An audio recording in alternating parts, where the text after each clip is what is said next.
युद्ध अब पहले की तरह मैदानों, पहाड़ों और जंगलों में ही नहीं लड़े जाते। अब जंग का नया मैदान है साइबर स्पेस। यही वजह है कि दुनिया की मौजूदा ताकतें अपनी साइबर ताकत को मजबूत करने की कोशिश कर रही हैं। इसी कोशिश का हिस्सा है हैकिंग आर्मी। वैसे तो कोई देश ये कहता नहीं कि हम हैकिंग आर्मी बना रहे हैं, लेकिन दुनिया के ज्यादातर देश पिछले कई सालों से इस मोर्चे पर लगातार काम कर रहे हैं। तो इस बार दुनिया जहान में हम विशेषज्ञों की मदद से हैकर्स की खतरनाक और बेहद रहस्यमयी दुनिया में झांकने की कोशिश करेंगे। और हमारा फोकस होगा ईरान, रूस और उत्तर कोरिया पर। पार्ट 1, रूस, हैकर्स या hero. Russian police has no idea in the 1990s how to 1990 के दशक में रूसी पुलिस साइबर क्राइम से अनजान थी। सोवियत संघ के विघटन के बाद रूस में कई इलेक्ट्रॉनिक्स इंजीनियर और मैथमेटिशियन बेरोजगार हो गए। रोजी रोटी कमाने के लिए उन्होंने इंटरनेट की दुनिया को खंगाला। उस समय साइबर सिक्योरिटी को लेकर ना कोई संवेदनशीलता थी, ना ही कोई जानकारी। ये है रूस के खोजी पत्रकार आंद्रेई शोशनिकोव, हमारे पहले विशेषज्ञ। आंद्रेई शोशनिकोव बताते हैं कि हैकिंग का साम्राज्य रूस के हुनरमंद बेरोजगारों ने खड़ा किया, जो बैंकों, वित्तीय संस्थानों और विदेशी सरकारों की वेबसाइट को निशाना बनाकर खुद को किसी हीरो से कम नहीं समझते थे। उस दौर में रूस में हैकर्स नाम की एक पत्रिका भी छपा करती थी, जिसमें हैकर्स अपनी कामयाबी के किस्से सुनाया करते थे। Hacker was one of the first magazines about the Russian hacking culture. Hackers उस दौर में अपनी तरह की पहली पत्रिका थी। रशियन हैकिंग कल्चर पर इसका बड़ा असर था। उस समय के नामी गिरामी हैकर्स और साइबर क्रिमिनल्स किसी न किसी रूप में इस पत्रिका से जुड़े हुए थे।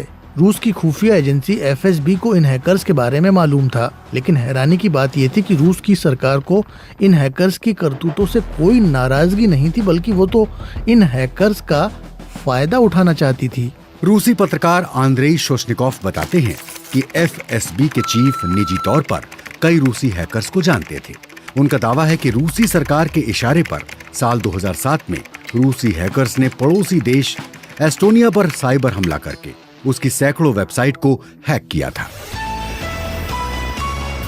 Estonia says it's under cyber attack with its internet sites becoming jammed and disabled. इसके एक साल बाद ही रूसी हैकर्स ने एक और पड़ोसी देश जॉर्जिया पर एक बड़ा साइबर अटैक किया था। We experienced the first full-scale campaign of cyber warfare. लेकिन इस बार रूसी सरकार ने फ्रीलांस हैकर्स की मदद नहीं ली, बल्कि इस साइबर अटैक को रूस के सरकारी हैकर्स ने अंजाम दिया, जो दरअसल रूस की खुफिया एजेंसी के ही कर्मचारी थे। There was real officers in secret services buildings who were. रूस की सीक्रेट सर्विस के अफसर जॉर्जिया की वेबसाइट्स को हैक कर रहे थे। रूस की सरकार को लगा कि वो फ्रीलांस हैकर्स पर बहुत भरोसा नहीं कर सकते। इससे बेहतर तो ये होगा कि वो अपनी हैकर्स आर्मी तैयार करें जो देश की सेवा करे। इसलिए सीक्रेट सर्विस के लोगों को हैकिंग का हुनर सिखाया गया। ऐसा माना जाता है कि आज की तारीख में रूस के पास बेहद ताकतवर साइबर सेना है। रूसी हैकर्स पर बीते अमेरिकी राष्ट्रपति चुनाव में दखलंदाजी के आरोप लगते रहे हैं। व्हाइट हाउस, नेटो और पश्चिमी देशों के मीडिया नेटवर्क भी रूसी हैकर्स के निशाने पर रहे हैं। रूसी हैकर्स के साइबर अटैक में एक खास ग्रुप का नाम कई बार सामने आता है। इस ग्रुप का नाम है फैंसी बियर। माना जाता है कि हैकर्स के इस ग्रुप को रूस की मिलिट्री इंटेलिजेंस चलाती है। They are real secret service agents, and if you look at the list that was published. ये दरअसल रूसी सीक्रेट सर्विस के एजेंट्स हैं। पिछले अमेरिकी चुनाव में दखलंदाजी के सिलसिले में जब आप स्पेशल प्रोसिक्यूटर म्यूलर की जांच रिपोर्ट देखेंगे तो पाएंगे कि उनमें जिन 12 लोगों के नाम हैं वो सब रूसी सीक्रेट सर्विस के एजेंट्स हैं। फैंसी बियर के हैकर्स दरअसल ये बताने के लिए साइबर अटैक करते हैं कि हम साइबर एम्पायर के बेताज बादशाह हैं।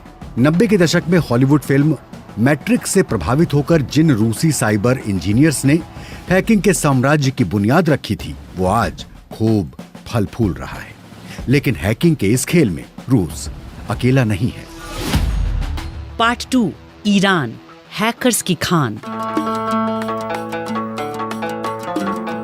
One of the occasions I know I was being hacked very early in the morning. एक बार ऐसा हुआ कि जब मुझे लगा कि मैं हैकिंग का शिकार बन रहा हूँ।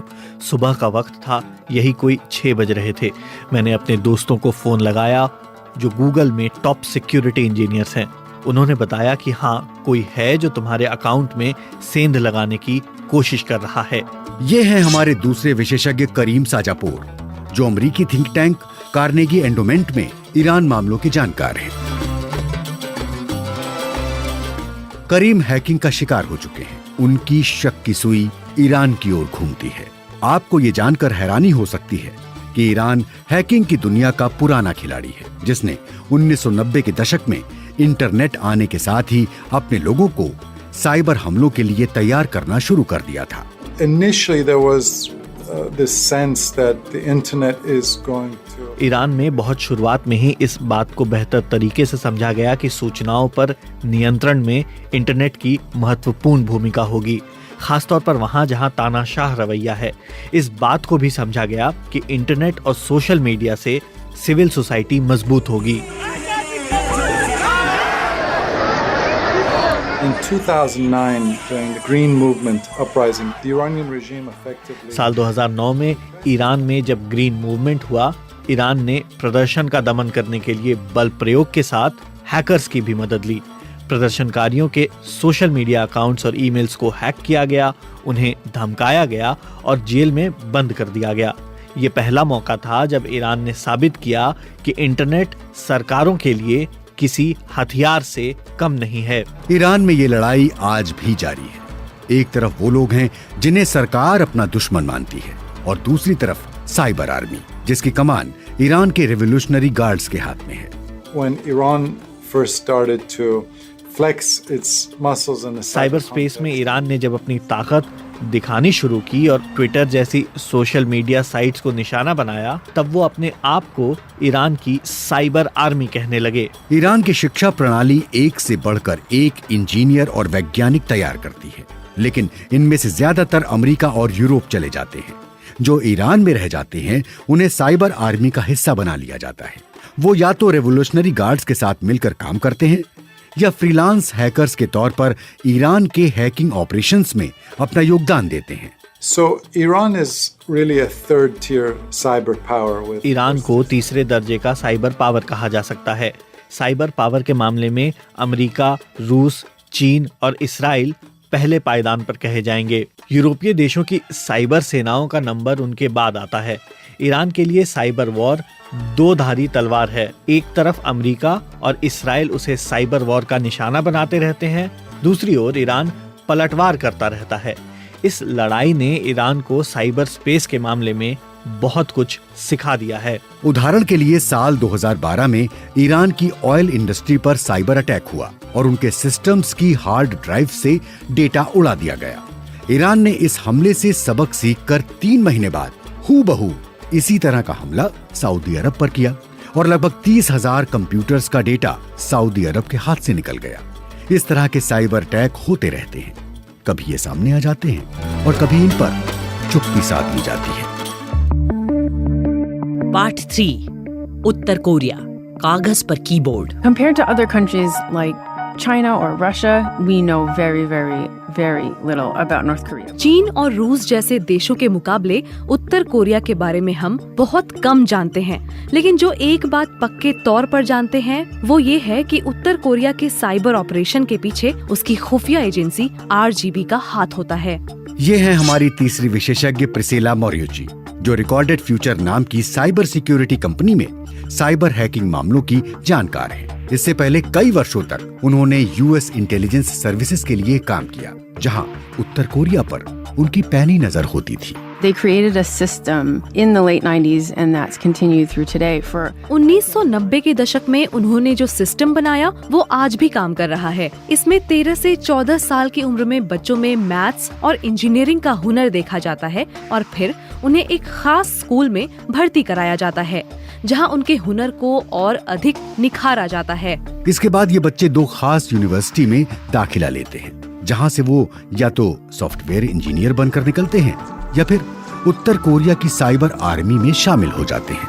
in the early days of the North Korean cyber training program, North Koreans didn't really have access to. शुरुआती दिनों में उत्तर कोरिया में साइबर ट्रेनिंग प्रोग्राम इस तरह से था कि कंप्यूटर और इंटरनेट नहीं होने पर बच्चे पहले कागज पर कीबोर्ड बनाकर सीखते थे, फिर उन्हें असली कीबोर्ड पर हाथ रखने का मौका मिलता था।